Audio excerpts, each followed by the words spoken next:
तो सबसे पहले मैं नीट की रिक्वायरमेंट के बारे में बात करूं तो नीट का किंग है biology. Bio is king. Yes, bio is king. Bio में 360 नंबर मिलने वाले हैं। बुरा लगे भला लगे, तुमको जैसा लगे, लेकिन यही है गेम। चाहे पेपर आसान हो या पेपर टफ हो, जो गेम चेंजर है, जो किंग मेकर है, वो है आपका biology. Biology is the king in neat and biology is the king maker. अब आते हैं केमिस्ट्री की बात करते हैं। केमिस्ट्री हमारा कितने नंबर का होता है भाई? 180 नंबर का होता है।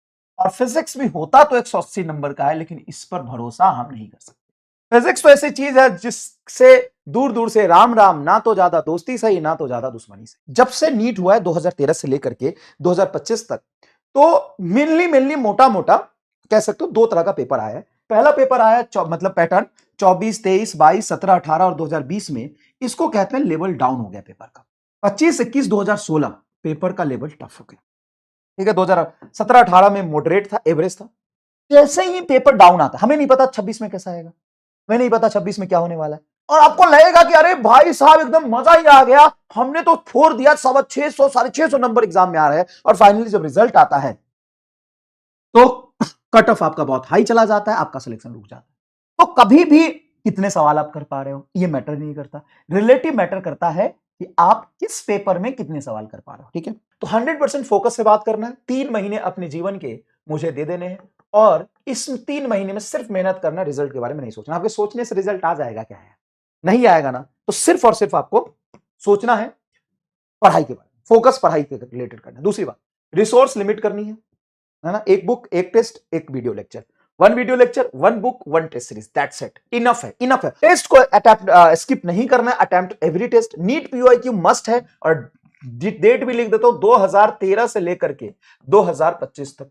उसके बाद जेई मेन पीओआईक्यू सेलेक्टेड सारे ईयर के करने जरूरी नहीं है। आप 2023 से लेकर के 2025 तक कर लीजिए। आपको भले ही बहुत कुछ आता हो, बहुत बहुत बहुत, आप पीएचडी हो उस चीज पर, सॉरी पीएचडी हो इस चीज पर, लेकिन लेकिन वो सबसे ज्यादा इंपॉर्टेंट है। तो आपको करना पड़ेगा ग्राफ। कौन से फिजिक्स के चैप्टर में, कौन से टॉपिक में ग्राफ नहीं बनता है? तो बेसिक मैथ में ग्राफ, फिगरो, डिफरेंशिएशन, इंटीग्रेशन, ये आपको करना ही करना पड़ेगा, चाहे आपको कितना भी आता हो। वेक्टर, वेक्टर का मैं आपको मुंह पे ही ना, मुंह पे, तेरे मुंह पे 10 चैप्टर का नाम ऐसा बता दो जो बिना वेक्टर के पढ़ाई नहीं जा सकता।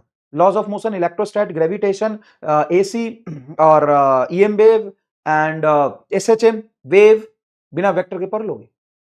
अच्छा, electrostat, potential energy, magnetism, magnetic product, cross product, work done, पूरा वेक्टर में पूरा मैग्नेटिज्म में क्रॉस प्रोडक्ट है। Magnetic field cross product terms में आता है। मैग्नेटिक फोर्स F बराबर क्यू, F बराबर क्यू वी क्रॉस बी, बिल B I L cross B, torque R cross F, कितना cross product, dot product, work energy, work dot product में, potential energy P dot E dot product में। तो इसमें PhD करना पड़ेगा आपको।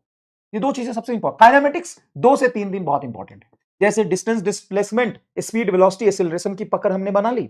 उसके बाद वेरिएबल एक्सीलरेशन के कुछ फ्लेवर समझ लिए, कांस्टेंट एक्सीलरेशन के फ्लेवर समझ लिए, ग्राफ के फ्लेवर समझ लिए, और सीधा हमने समझ लिया मोशन अंडर ग्रेविटी क्या होता है।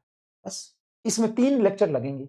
मोशन इन अ प्लेन में काफी कुछ है। प्रोजेक्टाइल समझ लिया, जनरल 2D मोशन समझ लिया, इक्वेशन ऑफ ट्रेजेक्टरी समझ लिया, और हमने रिलेटिव मोशन समझ लिया, और सर्कुलर मोशन समझ लिया। काइनेमेटिक्स वाला पार्ट बस ये है तुम्हारा मोशन इन अ प्लेन का part. Laws of motion, pulley problem, lift problem, pseudo force के कंसेप्ट, ये देखो connected body motion, incline plane पे मोशन कितना इंपॉर्टेंट है।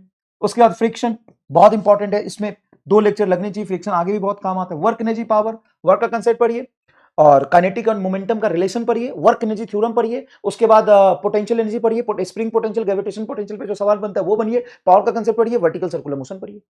उसके बाद कोलिजन, सेंटर ऑफ मास लिखना सीखिए, velocity of centre of mass देखिए, acceleration of centre of mass देखिए। अब देखिए, अब ना चाहे बहुत ज्यादा इंपॉर्टेंट हो कोई चीज और लिस्ट इंपॉर्टेंट हो, अभी इतना समय है कि सब कुछ आपको अच्छे से करना चाहिए। कोई चीज से सवाल नहीं आया, वो आ सकता है। कोई चीज कम इंपॉर्टेंट है, लेकिन आपने थोड़ा सा फॉर्मूला देख के गया, हो सकता है उसी पे सवाल आ जाए डायरेक्ट। नो वन नोज की पेपर कैसा है।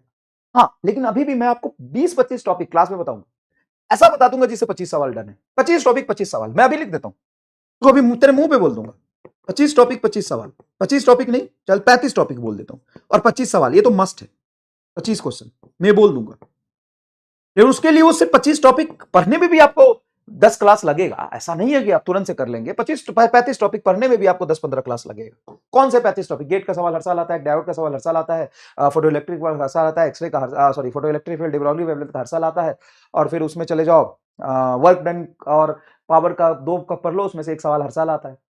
ऐसी चीजें हैं जहां से सवाल आता है। करंट इलेक्ट्रिसिटी से, रे ऑप्टिक से बहुत आसानी से गेस कर सकते हैं, इंस्ट्रूमेंट से सवाल आता है, तो क्लास में बता देंगे। लेकिन अभी ना आपको पूरा पूरा थोड़ा ना पढ़ना पड़ेगा अच्छे से, बेसिक से कंसेप्ट लेके उठाएंगे, फिर ऊपर उठेंगे। जैसे मैं क्या बोला वीडियो लेक्चर में, अगर आप मेरे से पढ़ रहे हैं तो मैं एकदम जीरो से शुरू करूंगा और आपको बेसिक फील दिलाऊंगा फिजिक्स का, फील दिलाऊंगा, बेसिक फील दिलाऊंगा फिजिक्स का। उसके बाद मैं आपको थ्योरी जो पढ़ा रहा उस पर क्वेश्चन फ्रेमिंग सिखाऊंगा।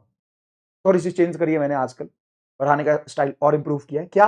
क्वेश्चन फ्रेमिंग अलग से सिखाता हूं। मैं क्वेश्चन सॉल्व करना नहीं सिखाता, मैं तुमको कोई कंसेप्ट पढ़ाऊंगा, कोई फिजिक्स की चीज बताऊंगा और मैं तुमसे पूछूंगा बताओ क्वेश्चन कैसे कैसे इसमें बन सकता है।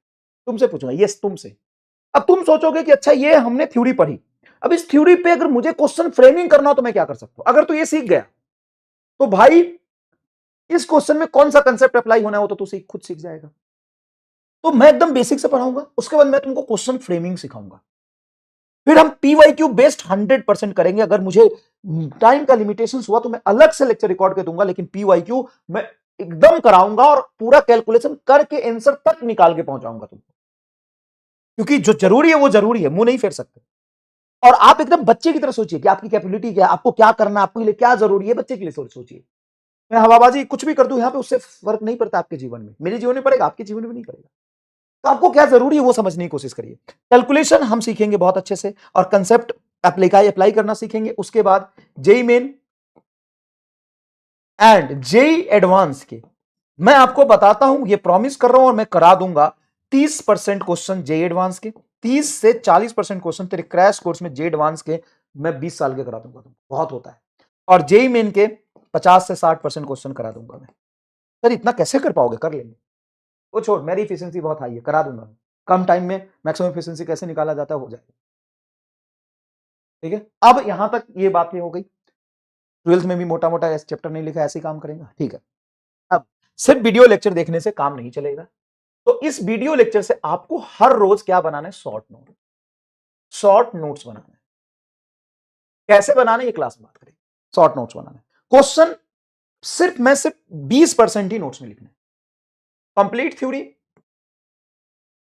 थ्योरी ओनली 20% क्वेश्चन, ये मैं क्लास के पीपीटी में मार्क करके दूंगा हर रोज कौन सा क्वेश्चन इन नोट्स, बाकी सब प्रैक्टिस के लिए। उसके बाद संघर्ष असाइनमेंट आपको देंगे, प्रैक्टिस सीट जिसमें लेवल अप क्वेश्चंस होंगे, वो अपने रिक्वायरमेंट के अकॉर्डिंग मैं आपको बता दूंगा कि किसकी कितनी रिक्वायरमेंट है, तुम्हारा टाइम कितना अलाउ करता है, उस हिसाब से करना है। किसी को अगर टॉप 100 में रैंक चाहिए तो ये मस्ट है, टॉप 200 में रैंक चाहिए मस्ट है। किसी को सिर्फ सिलेक्शन चाहिए, नहीं जरूरी, इतना कर लो, आगे जो डीपीपी आएगा वो कर लेना, हो जाएगा काम। तो तुम्हारे रिक्वायरमेंट पे डिपेंड करता है। तो ये पूरी बातें हैं, रियलिटी समझिए। एग्जाम